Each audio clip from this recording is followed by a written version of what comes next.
I will say this first about AEW Revolution. I thought it was a good show. Now, for some reason, AEW shows, for some reason, they feel that they drag on. Not that they're bad, but they feel they just drag on. Like, they don't always flow. But the other thing I wanted to mention was the ending. Okay, I thought the main event was brutal. It was great. Everybody's talking about it. Of course, I'm going to talk about it. The whole main event was centered around the ring exploding after a 30-minute time limit threshold. Okay? At the end of this match, when the ring had exploded, it was the equivalent, in my eyes, of you taking a sparkler at a 4th of July party and waving it in front of somebody. There was absolutely nothing about that ring exploding that was brutal. They had sparklers coming out from the turnbuckles, and then they had an explosion that wasn't even in the ring, it was outside. That's taking nothing away from the match, but we will talk about AEW Revolution and we'll review the show in completion. Stay right here.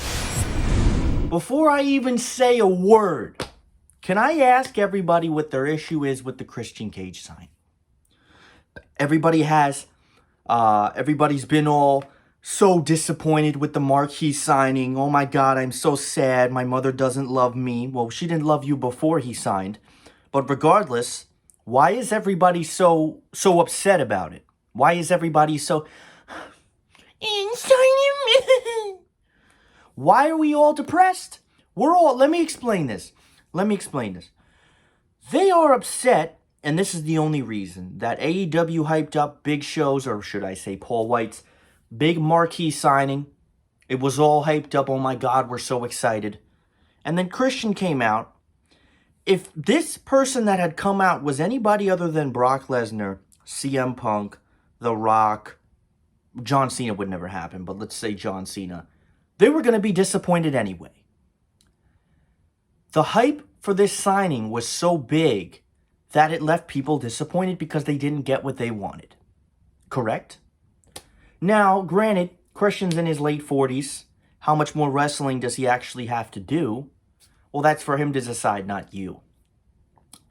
How much more wrestling does Christian actually have to do?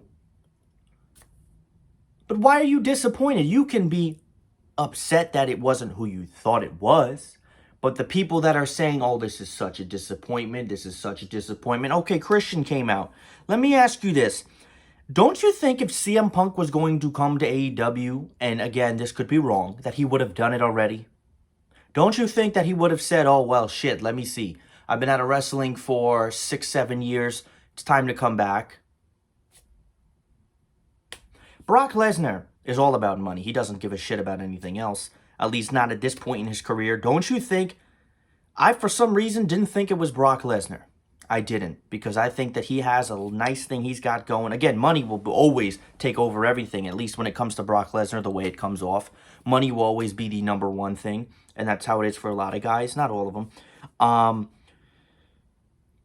Don't you think Brock Lesnar, unless AEW gave them an astronomical figure, that he would have... I just don't see it. I wouldn't have seen Brock Lesnar. That's my point. My point is that what they could have done better is when Christian Cage came out. He literally came out, looked at the crowd, signed the paper, put the paper back in the ring, and walked away. There was no announcement, no nothing, none of that. The moment could have been bigger. I have no problem with them signing Christian. I was excited. I like it. Is it Brock Lesnar and CM Punk? No, it's not. But these people that just keep holding on, and let me tell you this. I am CM Punk's biggest fan, but these people that keep holding on to this aspiration of every time there's a signing or this, that it's CM Punk, you look thirsty and you look desperate. Stop. Okay? But that's no here, no there. Christian Cage signed with AEW. We're going to skip that segment. Well, we'll talk about it a little bit when we get to it. We're not talking about the pre-show because I'm just not interested. And I haven't been interested for a pre-show in a long time.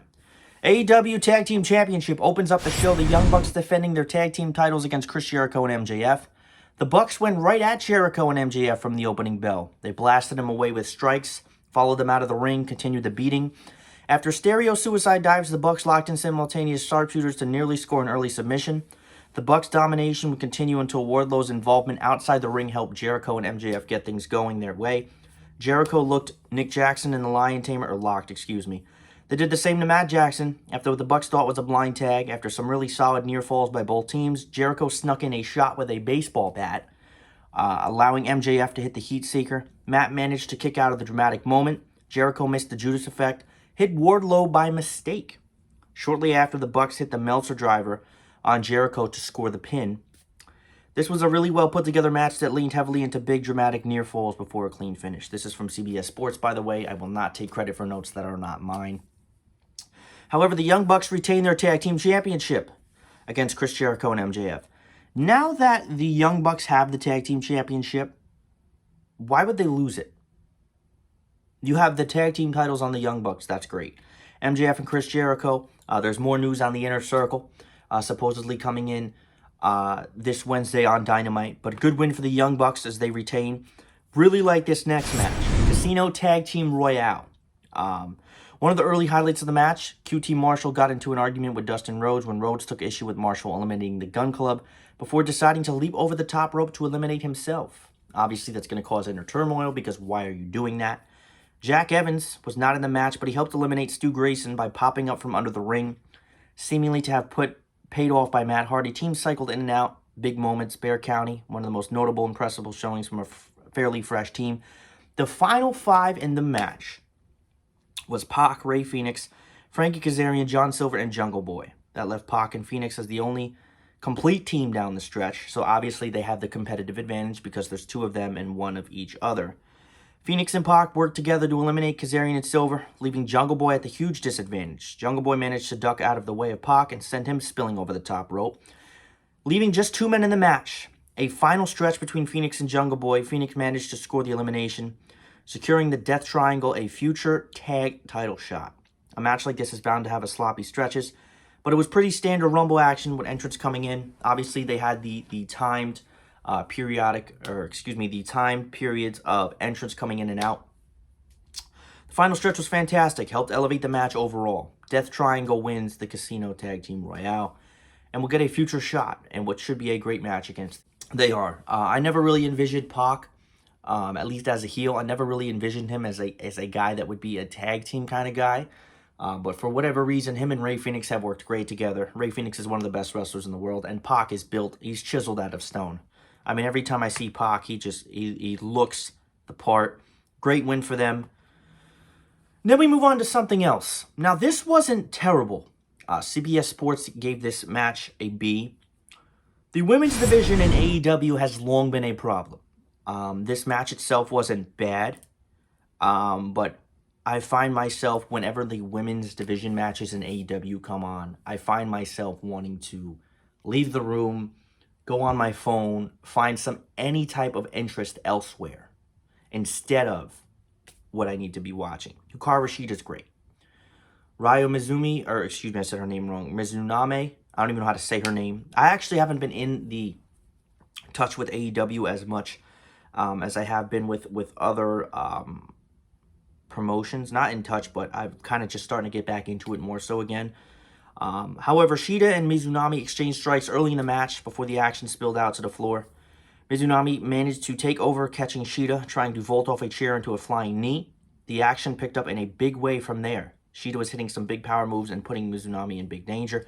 The match remained a hard-hitting battle, with Shida hitting huge running knees and Mizunami answering with heavy lariats before an extended section of trading elbow strikes. The action did not let up, with both women obliterating each other with huge moves. Back and forth, back and forth. Shida finally managed to put away the challenger with a jumping, spinning kick to the face. After the match, Nyla Rose, Britt Baker, and Maki Itoa ran in to attack Shida until Thunder Rosa came and ran them off. This was a very good match. Minor issues with the match pacing. Mizunami was the right opponent for Shida on this night. And what we need to start doing is building the women's division to the point where people are going to care about it. Give me a reason to watch. This was a good match. Some people didn't like it. Oh well. Oh well. Coming into the next match, Chuck Taylor, this match sucked. More so because it wasn't even an actual match. This was probably the worst match on the show. And Orange Cassidy's great. Anything that Orange Cassidy does, it's gold. We all love it, right?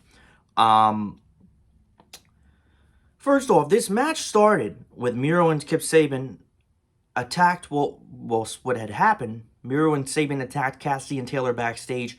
Miro dragged Taylor to the ring, but a compromised and blooded Taylor told the ref to ring the bell. Obviously, Cassidy is not with him at this time. It's a 2-on-1 handicap match to start the match. Cassidy eventually made his way to the ring, hit Miro with an orange punch. This was an awesome orange punch. When Cassidy came down, this looked like an evolutionized Superman punch from Roman Reigns. This shit was lit. Yada yada yada. Miro finally recovered from the orange punch.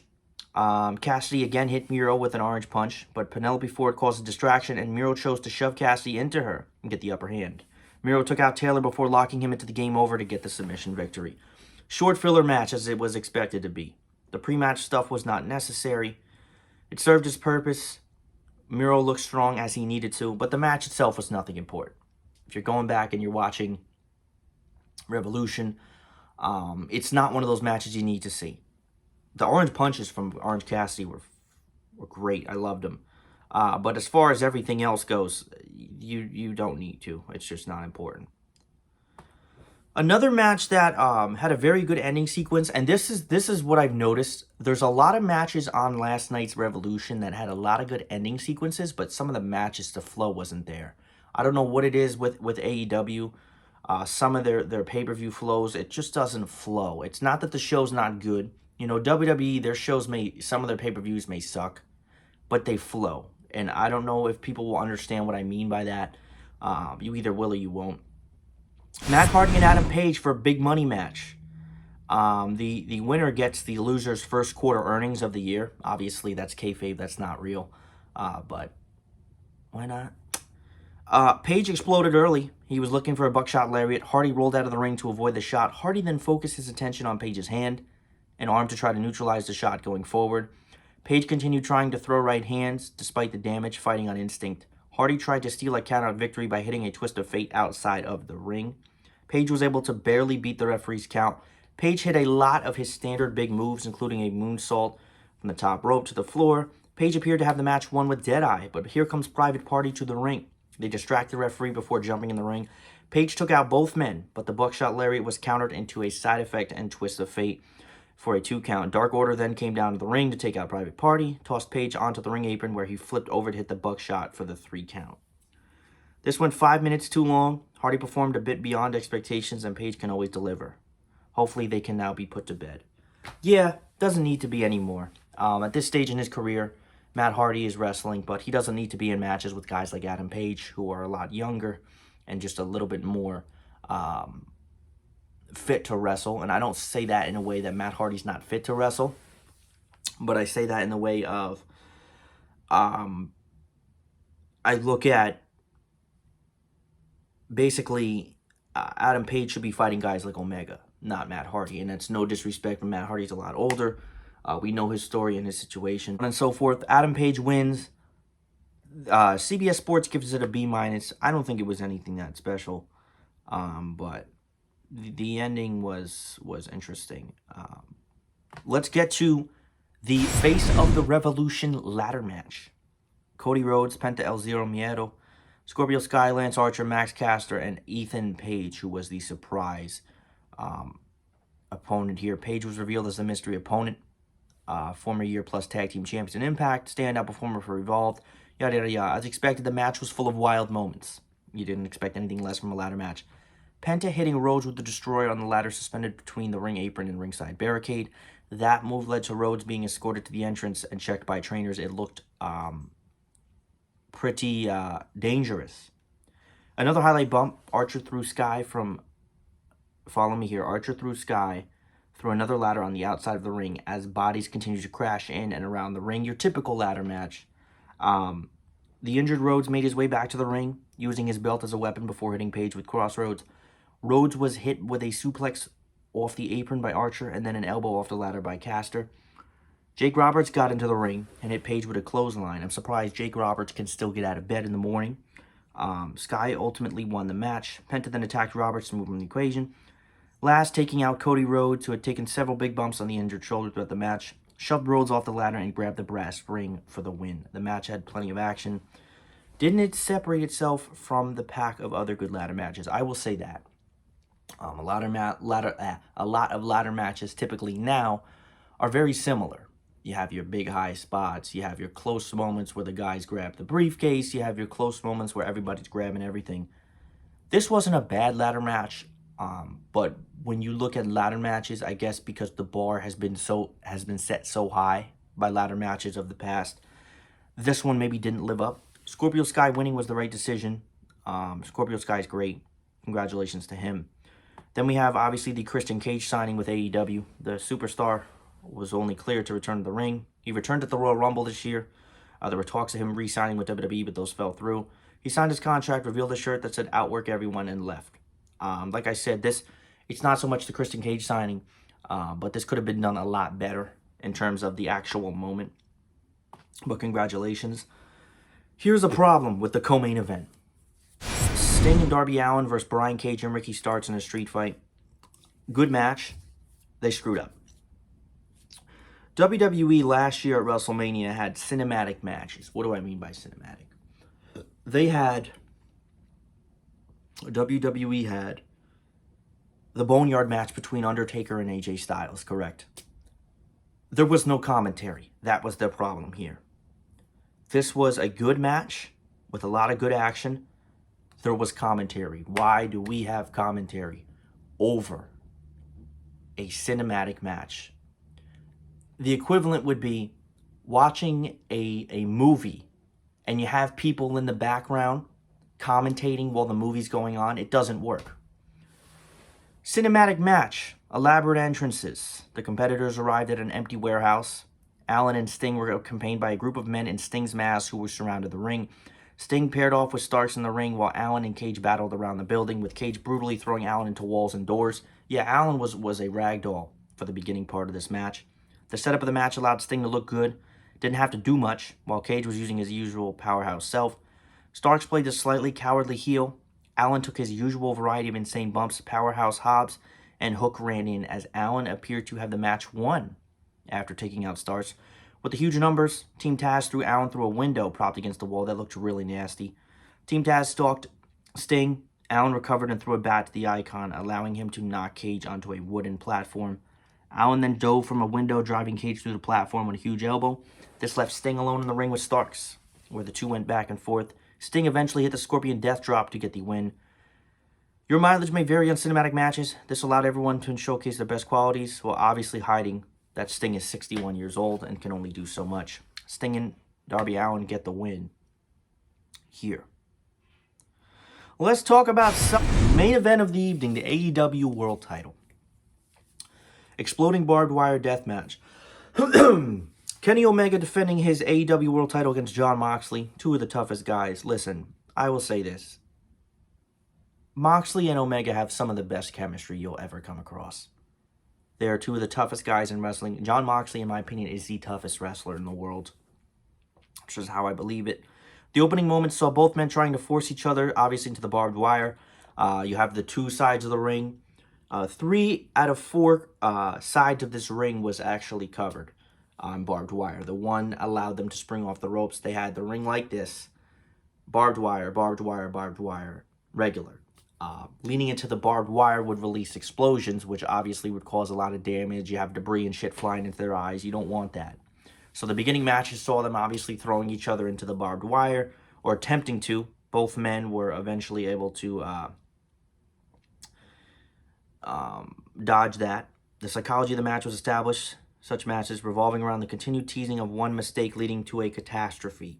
Moxley would be the first man to taste the barbed wire and explosions after Omega threw powder in his eyes and then whipped him to the ropes. Moxley was busted open early, but continued to fight back even as he was thrown into the barbed wire, propped into the corner. Omega tried to follow up with a figure 4.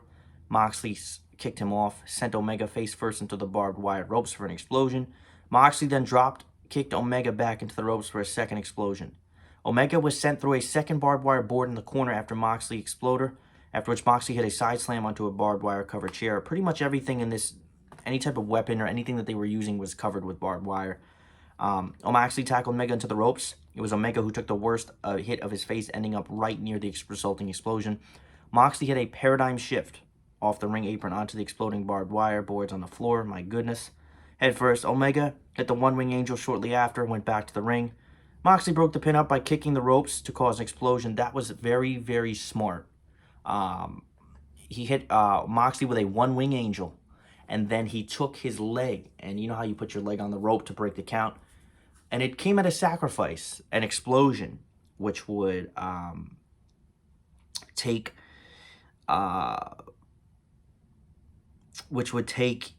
obviously break the count. Sorry, I lost my train of thought for a minute. Before Moxley could capitalize, the Good Brothers ran into the ring. Here comes the screwery of what was a great match. Omega drove Moxley through a chair that had been set up in the middle of the ring with the one-ring angel. Omega actually had a barbed wire bat that he used to hit Moxley and go for the pin, and he kicked out. Then he hit the one-wing angel, and Omega retained his championship. The beatdown continued after the match before the trio handcuffed Moxley's hands between his back and continuing the assault until leaving him in the ring. We remember that at the beginning of the match, they had a 30-minute timer. At the end of this 30-minute timer, the ring was supposed to have a massive explosion that was supposed to be super lethal. And what happened was the Good Brothers, they all attacked, and Moxley was left in the ring. Eddie Kingston comes to the ring. He covers Moxley as the explosions went off. Unfortunately, the explosions were little more than mild flashes and fireworks, as the pyro did not go off as planned. These kind of matches are unique and hard to compare to a standard match. Brutality, bloodshed, everything you can expect. This match was fantastic. The match style does not come with some limitations. Unfortunately, the final explosion was terrible. It was absolutely disgusting. Kingston's sacrifice and the very serious ending, it was hilarious. Okay, so Kingston was covering Moxley when he knew that he couldn't get him out of the ring. The timer expired. And in the corner of the ring, the turnbuckles, you know, you have the sparklers. The best way to describe this would be, remember Randy Orton's first entrance? When he had the sparklers coming from the top. It was that, but it was obviously the other direction, and it was coming from the turnbuckles, right? So we're thinking, oh shit, it's about to launch. That happens, and then there's an explosion outside of the ring that is nowhere near Kingston or Moxley, okay? It was so anticlimactic. You know, the matches itself and the explosions happening during the match were great. The final one really put it. You would think that there was going to be this massive pyro thing that was happening inside the ring, and you were going to see this chaotic moment of Kingston laying on top of Moxley as two brothers, as the ring explodes and the music is going off. That's not what it was. People always remember how the show starts and how the show ends. They are going to remember it ending on a terrible note. I watched it and I said, what the hell was that? Because what the hell was that? Okay. Otherwise, Kenny Omega retains his championship. Good main event, good show. Again, it feels like sometimes the shows in AEW, they kind of just drag, not because they're not good. This was a solid pay-per-view. Was it a great show? I don't know if I could go there. It felt like there was a lot more that they could have did. Wasn't bad by any means. I would say it was worth the money, but I don't think it maybe lived up to the other AEW pay-per-views. However, this has been your AEW Revolution full review. Make sure you hit the link and you subscribe. Go nowhere.